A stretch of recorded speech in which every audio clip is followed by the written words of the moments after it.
The autumn wind whipped through Sarah's auburn hair as she navigated the bustling corridors of Denver International Airport with her white cane. At 23, she had grown accustomed to the symphony of sounds that guided her daily life, the clicking of heels on polished floors, the distant hum of announcements, and the rhythmic beeping of boarding gates. Gate B, 47, she whispered to herself, counting the gate numbers as she passed. Her fingers traced the raised braille on her boarding pass one more time. Flight 2847 to Boston, Seat 12A. After 3 years at the University of Colorado studying music therapy, she was finally heading home to surprise her younger brother Tommy for his high school graduation. The airport was unusually crowded for a Tuesday afternoon. Construction barriers had rerouted foot traffic, creating a maze of temporary walkways that confused even seasoned travelers. Sarah's usual route to her gate had been blocked off, forcing her to navigate unfamiliar territory. "Excuse me, miss, are you finding everything okay?" A kind voice interrupted her concentration. "Oh yes, thank you. Just looking for Gate B, 47, Sarah replied with a gentle smile. "Right down that way, honey. About 50 yards and turn left." Sarah nodded gratefully and continued forward, but the construction noise had grown deafening. Jackhammers pounded relentlessly, drowning out the gate announcements she relied on. Her phone buzzed with a text from Tommy. "Can't wait to see you, sis. Mom's making your favorite cookies." Distracted by the message and disoriented by the chaos, Sarah miscounted her steps. When she felt what seemed like the familiar texture of airline seating, she settled into what she believed was the boarding area for her flight. The leather felt unusually plush beneath her hands, softer than typical airport seating, but she attributed it to recent renovations. The ambient noise gradually faded to a gentle hum. They must have better soundproofing in this section, she thought, finally able to relax. She pulled out her phone to text Tommy back, when suddenly the world beneath her began to move. What? Sarah's heart raced as she realized she wasn't in a waiting area at all. The gentle vibration beneath her feet, the increasing engine noise, the sensation of acceleration. She was on an aircraft that was taxiing for takeoff. "Excuse me," she called out, panic rising in her voice.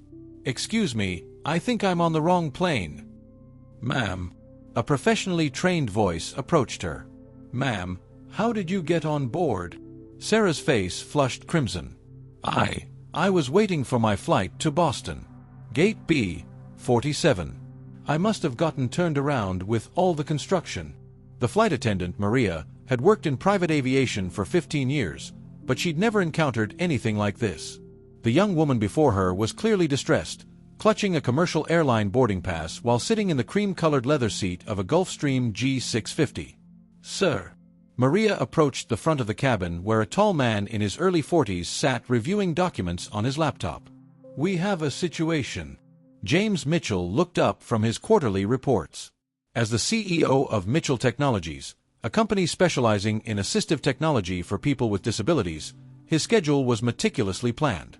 He had exactly 4 hours to fly to Seattle, present to a potential investor, and return for his daughter Emma's piano recital that evening.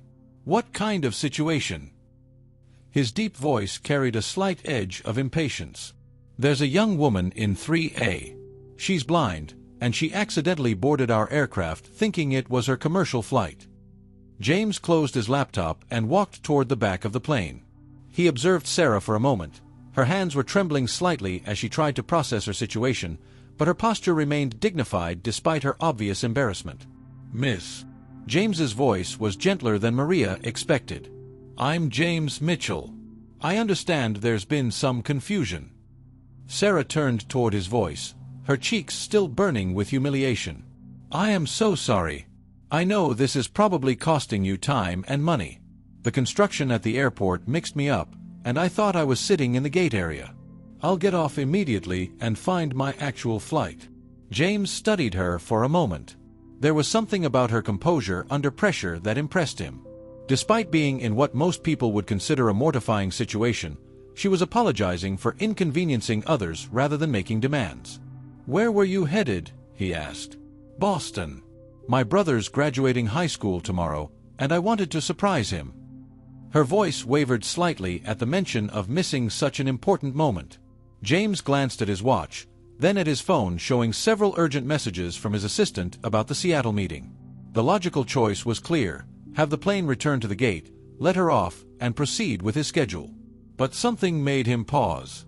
"Maria," he said quietly, "what's our fuel situation for a detour to Boston?" The flight attendant checked her charts. "We could make it to Boston and still reach Seattle, but you'd be cutting it close for your evening return."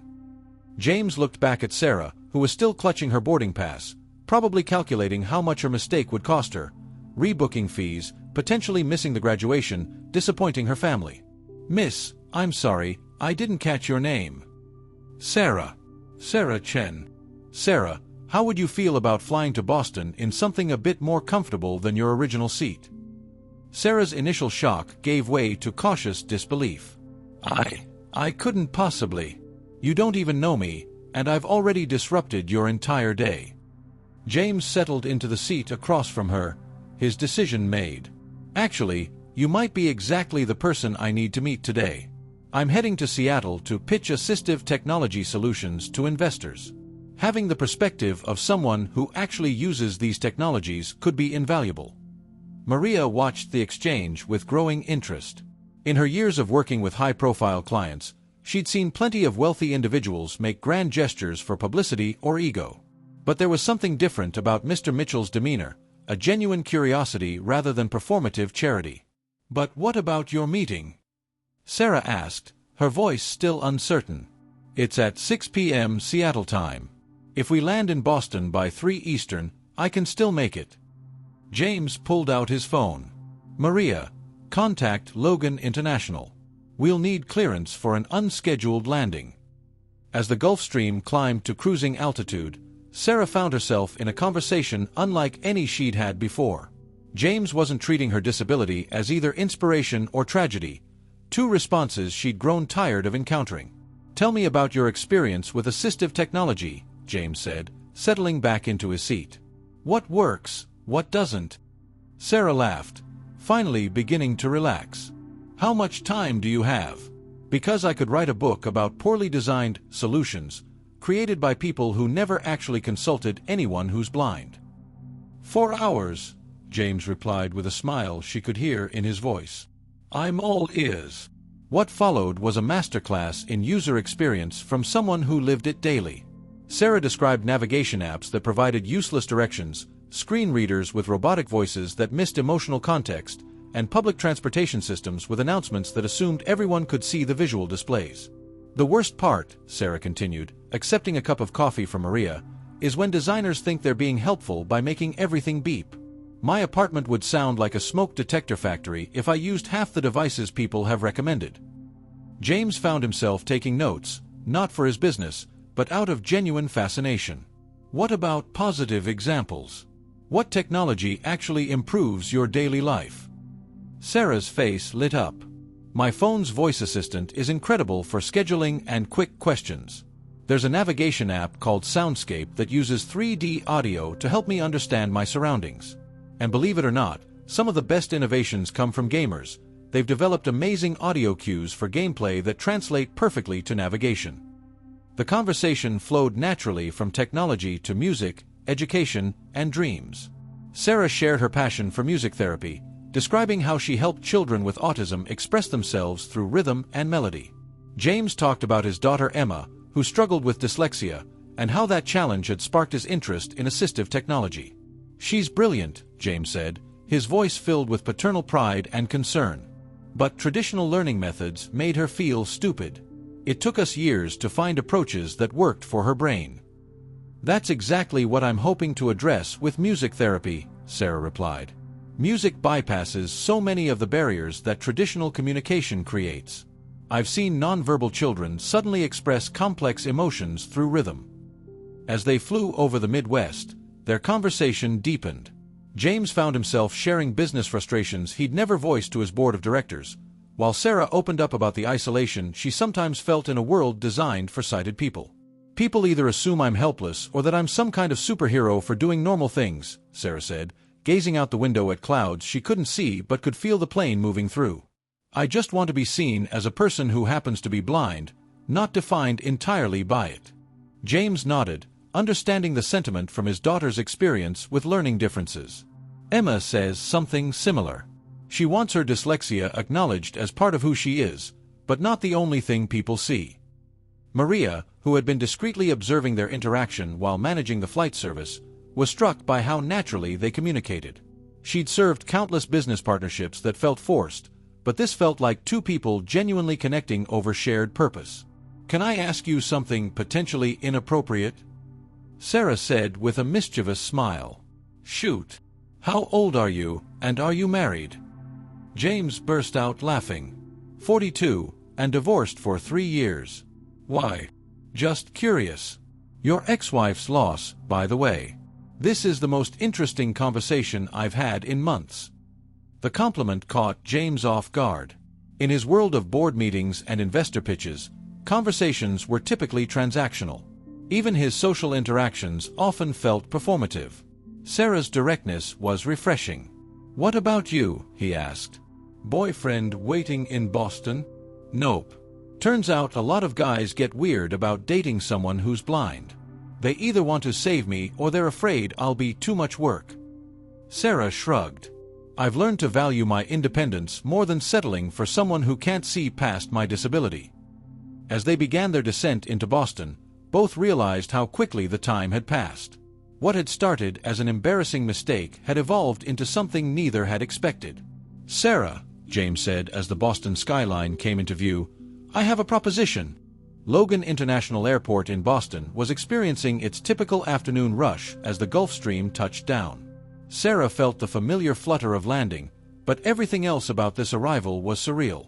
4 hours ago, she'd been a graduate student worried about missing her brother's graduation. Now she was stepping off a private jet with a business proposal that could change her life. "My offer is this," James said as they waited for the plane to taxi to the terminal. "Come work with me. Not as an employee, but as a partner. Help me design assistive technology that actually works because it's created by people who understand the real challenges." Sarah's hands found her cane, grounding herself in the familiar. "James, I appreciate everything you've done today, but I can't accept charity." "This isn't charity." His voice was firm but warm. "This is business. You've identified gaps in the market that I never even knew existed.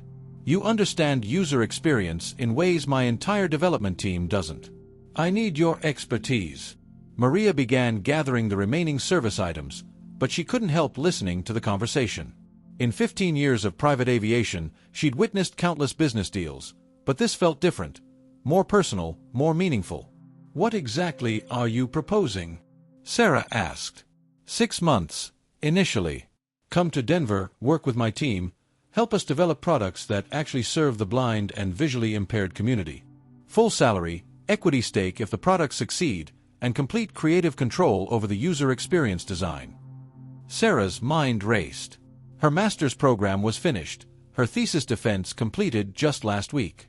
She'd been planning to move back to Boston permanently, find a job at a local hospital or therapy center, settle into a predictable routine near her family. "I need to think about it," she said finally. "Of course. But Sarah, don't think too long. The technology industry moves fast, and I have a feeling we could do something really important together."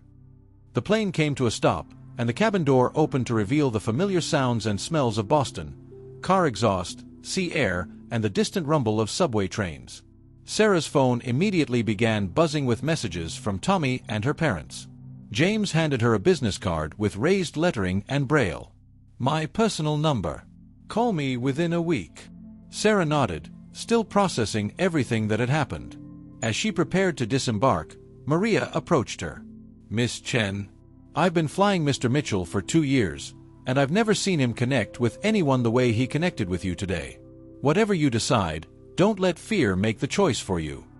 The ride to her family's house in Cambridge gave Sarah time to decompress.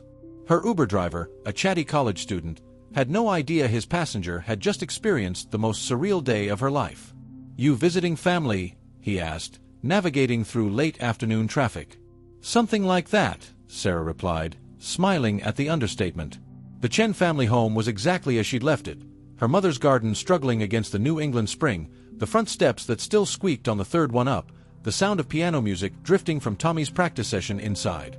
"Sarah, Tommy's voice exploded from the front door before she'd even reached the walkway. At 18, he was now taller than her, but his enthusiasm remained exactly the same as when they were children. "Hey, little brother," she laughed as he enveloped her in a bear hug. "Ready for tomorrow? I can't believe you're here. Mom's been cooking all day, and Dad actually took time off work.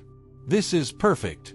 Dinner with her family was a warm reminder of everything she loved about Boston. Her parents, both professors at Harvard, regaled her with campus gossip while Tommy nervously talked through his plans for college in the fall. But Sarah found her mind wandering to her conversation with James, to possibilities she'd never considered. "You're distracted tonight," her mother observed as they cleared dishes. Dr. Lin Chen had spent 30 years reading student behavior. She could certainly read her own daughter. "Just thinking about what comes next," Sarah replied. "I finished my degree, and now I need to figure out the rest of my life." "Any prospects?" her father asked. Dr. Michael Chen was more direct than his wife, a trait Sarah had inherited. Sarah hesitated, then decided to share the entire improbable story. Her family listened with growing amazement as she described the day's events, from the airport confusion to the private jet conversation to James's job offer. "This sounds like something out of a movie," Tommy said when she finished. "That's exactly what I keep thinking," Sarah replied. "It's so far outside anything I ever imagined for myself." Her mother, ever practical, asked the hard questions.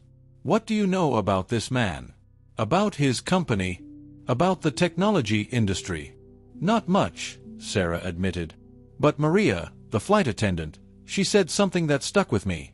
She said not to let fear make the choice." Her father leaned back in his chair, a gesture Sarah had learned to recognize as his deep-thinking pose.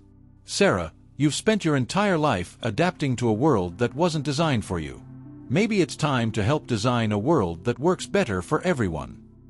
That night, Sarah lay in her childhood bedroom, listening to the familiar sounds of the house settling around her.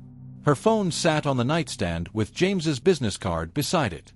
Through her window, she could hear the distant hum of Boston's late-night energy, students walking home from libraries, the occasional car passing on their quiet street, the far-off rumble of the Red Line subway.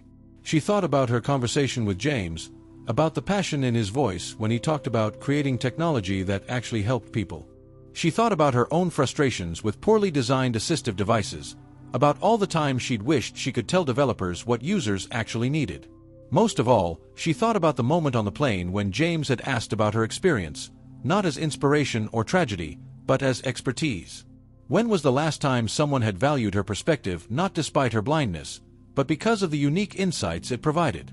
The next morning, Tommy's graduation ceremony was everything Sarah had hoped it would be. Sitting with her parents in the high school auditorium, listening to the principal call her brother's name, she felt the deep satisfaction of being present for important moments. But as Tommy walked across the stage to accept his diploma, Sarah realized something had shifted inside her.